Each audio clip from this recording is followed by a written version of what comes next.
Assalamualaikum warahmatullahi wabarakatuh. Alhamdulillahirrabbilalamin. Salatu wassalamu ala asyrafil anbiya'i wal mursalin wa ala alihi wa ashabi ajmain, amma ba'du. Wahai anak-anakku sekalian yang dirahmati Allah, apa kabar kalian? Semoga selalu sehat ya.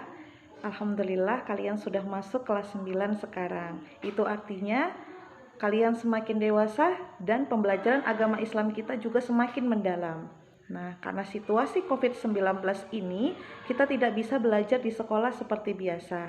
Namun, pemerintah tetap menganjurkan kita agar terus belajar walaupun itu dari rumah.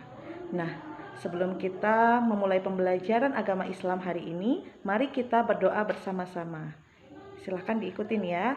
Bismillahirrohmanirrohim.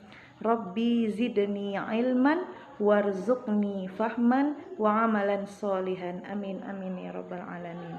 Semoga apa yang kita pelajari hari ini dapat menjadi ilmu yang barokah dan bermanfaat buat kita semua. Amin. Anak-anakku yang soleh dan soleha, pembahasan kita minggu ini adalah tentang meyakini hari akhir dan mengakhiri kebiasaan buruk.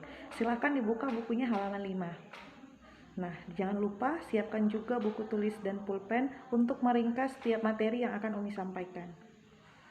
Nah, lihat di situ ada 3 pokok pembahasan yang akan kita bahas. Yang pertama yaitu pengertian beriman kepada hari akhir. Yang kedua, macam-macam hari akhir. Dan yang ketiga, kejadian kiamat kubro. Baik anak-anakku sekalian, kita akan bahas materinya satu persatu ya. Yang pertama yang kita bahas adalah tentang pengertian beriman kepada hari akhir. Nah, beriman kepada hari akhir itu merupakan rukun iman yang ke-5.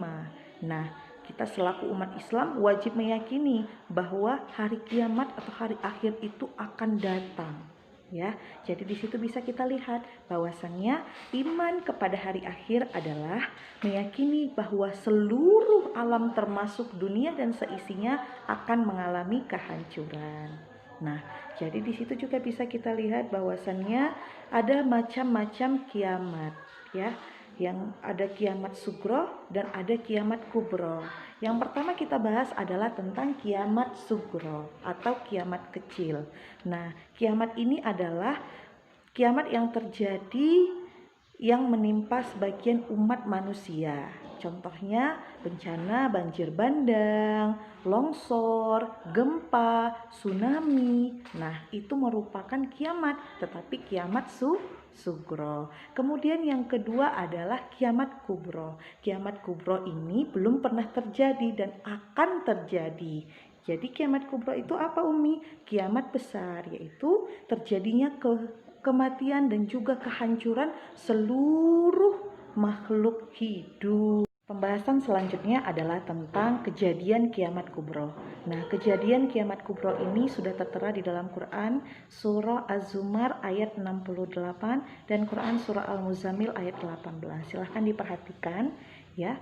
Yang pertama Quran surah Az-Zumar ayat 68. Bismillahirrahmanirrahim.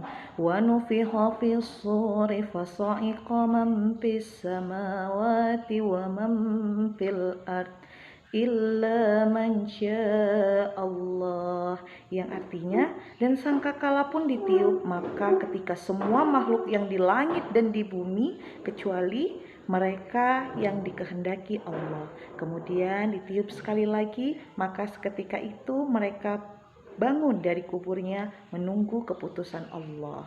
Quran surah Az-Zumar ayat 68.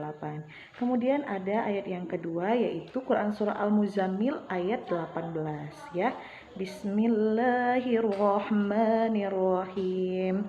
As-sama'u munfatirum bih kana wa'duhu maf'ula, yang artinya langit terbelah pada hari itu, janji Allah pasti terlaksana. Nah, itu dia ayat Al-Quran yang menceritakan tentang kejadian peristiwa tentang kiamat kubro. Dari kedua ayat di atas, maka dapat kita tarik kesimpulan bahwasannya ada dua kejadian yang utama yang akan terjadi pada hari kiamat. Yang pertama, malaikat Israfil akan meniup sangkakala sebanyak 2 kali. Tiupan pertama akan terjadi kehancuran di mana semua makhluk akan mati. Kemudian tiupan kedua akan dibangkitkan kembali seluruh makhluk hidup untuk dihisap dan ditimbang amalnya. Kemudian yang kedua yaitu pada hari kiamat langit akan terpecah belah, matahari digulung, bintang-bintang berjatuhan, lautan meluap, gunung-gunung seperti bulu-bulu yang berhamburan, dan manusia seperti anai-anai yang berterbangan. Itulah dia dua kejadian utama yang akan terjadi pada hari kiamat. Nah, ketika proses kiamat sudah terjadi, maka kita belum selesai. Ada 5 tahapan yang harus kita lalui. Yang pertama tahapannya yaitu yaumul barjah. Yang kedua yaumul ba'ats, yang ketiga yaumul mahsyar, yang keempat yaumul hisab, dan yang kelima surga atau neraka. Yang pertama adalah yaumul barjah. Yaumul barjah ini adalah hari di mana manusia yang telah meninggal akan ditanya di dalam kubur oleh malaikat Munkar dan Nakir. Kemudian yaumul ba'ats, ya, hari di mana seluruh manusia itu dibangkitkan kembali dalam kuburnya, ya, dibangkitkan dari kematian. Kemudian yang ketiga adalah yaumul mahsyar, hari di mana kita semua setelah dibangkitkan kita dikumpulkan di suatu padang mahsyar namanya. Kemudian yang keempat adalah yaumul hisab, hari di mana kita dihitung setiap amal perbuatan kita, kemudian ditimbang mana yang berat, ya. Selanjutnya tahapan akhir adalah penentuan surga atau neraka. Nah, ini merupakan tempat akhir kita, seluruh makhluk termasuk manusia. Setelah kita ditimbang amal perbuatan kita, manusia yang berat timbangan amal kebaikannya, maka ia akan masuk surga. Dan sedangkan manusia yang berat timbangan sebelah kirinya, yaitu dia sering melakukan perbuatan dosa selama di dunia, maka ia akan masuk neraka. Nah, jadi di situ juga ada ayat Al-Qur'an yang menceritakan tentang bagaimana sih di surga itu dan bagaimana di neraka itu.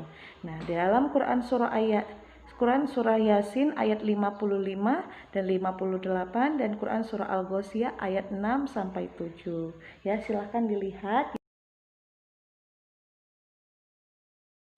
Baiklah anak-anak Umi sekalian yang dirahmati oleh Allah, setelah kita mempelajari tentang seluruh proses terjadinya kiamat, kemudian apa saja sih tahapan yang akan kita lalui setelah kiamat, alangkah baiknya bahwa kita selalu harus berusaha untuk selalu berbuat kebaikan dan menjauhi segala keburukan. Dilihat bukunya ya, karena setiap apa yang kita lakukan itu akan dihisab, akan ditimbang, dan akan diminta pertanggungjawabannya. Baiklah anak-anakku yang soleh dan soleha, kita sampai di penghujung pembelajaran. Nah, di sini sebelum kita tutup pembelajaran, Umi akan kasih kalian tugas ya. Tugas yang pertama ditulis ya. Coba jelaskan kembali tentang beriman kepada hari akhir. Tugas yang kedua adalah berikan 4 contoh lain peristiwa kiamat sugro. Kemudian yang ketiga, tuliskan dalil atau ayat Al-Quran yang menjelaskan tentang peristiwa kejadian hari kiamat kubro. Kemudian selanjutnya, tugas yang keempat, sebutkan dan jelaskan tahapan-tahapan setelah proses kiamat terjadi. Selanjutnya yang terakhir, tugasnya adalah tuliskan dalil atau ayat Al-Quran yang menjelaskan tentang keberadaan surga dan neraka. Jadi aturan dalam pengerjaan tugasnya adalah yang pertama, tugas dikerjakan di buku tulis agama Islam, tulis soalnya dan juga jawabannya. Ada 5 soal ya, dijawab yang benar. Kemudian yang kedua, tugas tadi ketika kalian sudah jawab, silahkan difoto pakai kamera HP dan hasilnya dikirim melalui chat via WhatsApp. Nah, jadi untuk kelas 91, 92, 93 dikumpul dengan Umi Sagala, dan untuk kelas 94, 95 dan 96 tugasnya dikumpul sama Umi Kudadiri melalui chat via WhatsApp. Nah, di sini juga ada batas akhir pengerjaan tugas hari ini juga, hari Senin sampai jam 12 siang. Jadi kalau tugasnya belum selesai jangan kemana-mana dulu ya, dikerjakan tugasnya dengan baik. Nah, selanjutnya anak-anak Umi sekalian, demikianlah pembelajaran kita pada hari ini. Semoga ilmu yang kita pelajari menjadi ilmu yang barokah dan bermanfaat buat kita semua. Kita tutup pembelajaran dengan melafazkan hamdalah. Alhamdulillahirabbil alamin. Assalamualaikum warahmatullahi wabarakatuh.